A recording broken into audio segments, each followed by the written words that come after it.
Magdalena Kosior-Molloy has one of the most interesting stories you're likely to hear.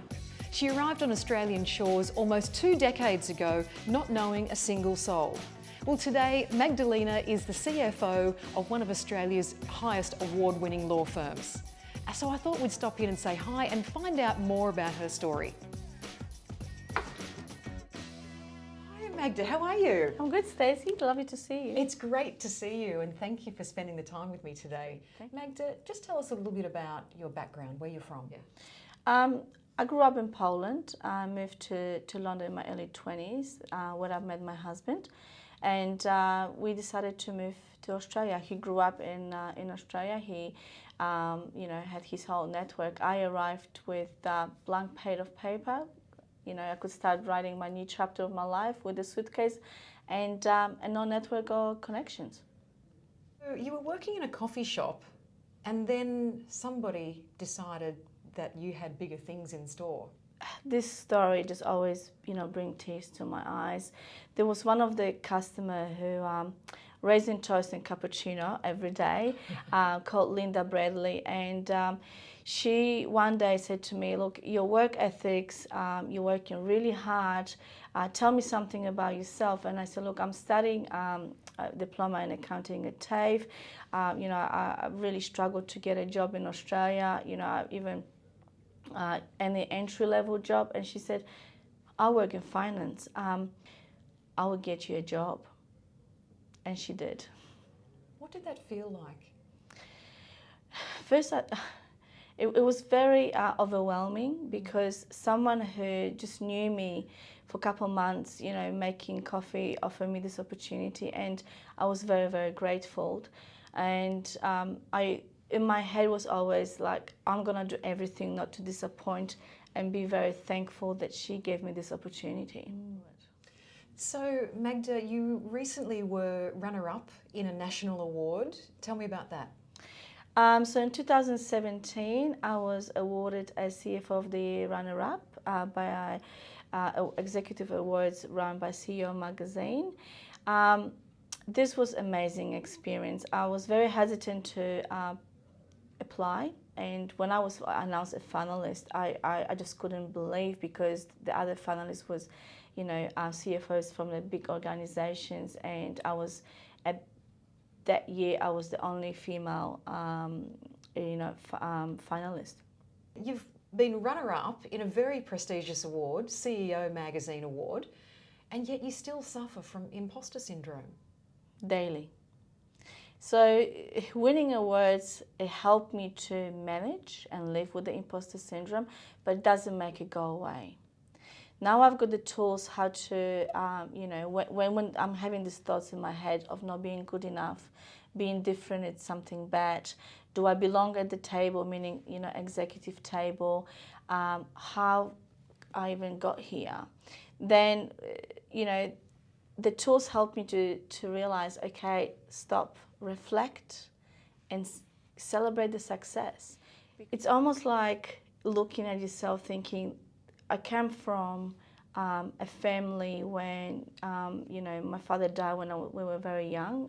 There was 3 girls in the family, and where I am now, and obviously created anxiety, not belonging, being, growing up in a family without the father, being quite outspoken, and so all these things create that, how I'm gonna be, belonging to this executive world, being so different. But now I understand, with the support from others, that I'm not alone. This is a lot of females and males suffering from the imposter syndrome, a lot of famous people. And I also learned I've got the tools that when these thoughts are popping in my head, that I have to stop, reflect, and really celebrate my achievements, because I always thought that I fooled all these people all along, and then one day someone's gonna say, "We know what you're up to," and that used to petrify me. And that's what creates like the perfectionist. You don't want to make a mistake because you worry that someone's gonna find out, this got proof that you know who you're saying you are. So You talked there earlier about postnatal depression after Yeah. your child, and I'm just wondering how did that play out for you? How did it show up in your everyday? it really was difficult. I lost my identity. I worked so hard to finally be comfortable being executive. And then when you become the mother, I felt like it was taken away from me. And I didn't know it was a mom or I was, working person. So that was difficult, but working through the women in my group behind the closed door and they sharing their experiences, it actually was good to know that I'm not alone, because no one talks about this. No one wants to share and show the vulnerability that this is what you're experiencing. And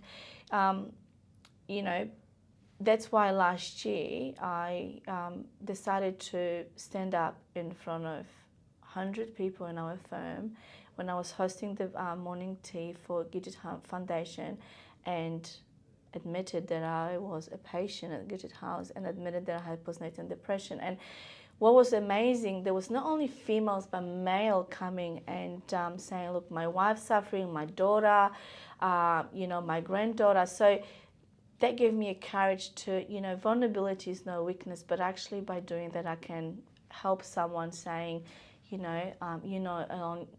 are not alone going through that. I think there's going to be a lot of people watching today who are going to be so grateful that you have shared your experiences. So I just want to say a big thank you on behalf of BCD for being so vulnerable and opening up to us. Magda, you get a lot of support from the BCD membership, but you also mentor some young professionals within Holman Webb Lawyers too. Tell me about that.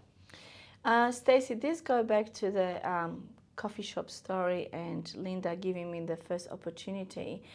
Since then, I promised myself that I'm going to give it back to the community who took me into the Australian community. I work with a number of people, helping people from different countries who are coming and try to enter the local market. The firm is wonderful in supporting me to be able to offer work experience for those people who see they've got potential. And I also work with local youth who struggle with anxiety or self confidence, trying to help them to ride the right path for themselves. She's a very busy lady, in case you haven't picked that up. As the one piece of advice that you would give to people watching who may perhaps not be backing themselves, what's your advice? Number one, it's put yourself out there. Have a courage to tell your boss that this is what you want. Because working with lots of females, we like to tick all the boxes of the job spec. So we need to know 95 to 100% of the job requirements before we even put ourselves forward, which is different to our male colleagues. Second thing, invest in yourself. Get a mentor who can help you with the skills. And one of the great mentors I used to work with, Sherry Moon, she said to me, start walking and thinking like you are the CFO. Get someone to help you with personal brand, which was something I've also learned, being part of the behind the closed door. That I, invest not only from the professional point of view, but invest in your brand. And I did this by working very closely with Colette Verdon, who is the CEO of a Stop personal brand agency. And it wasn't only about what you wear, but it's all about what are the values and what you want to represent, as a CEO.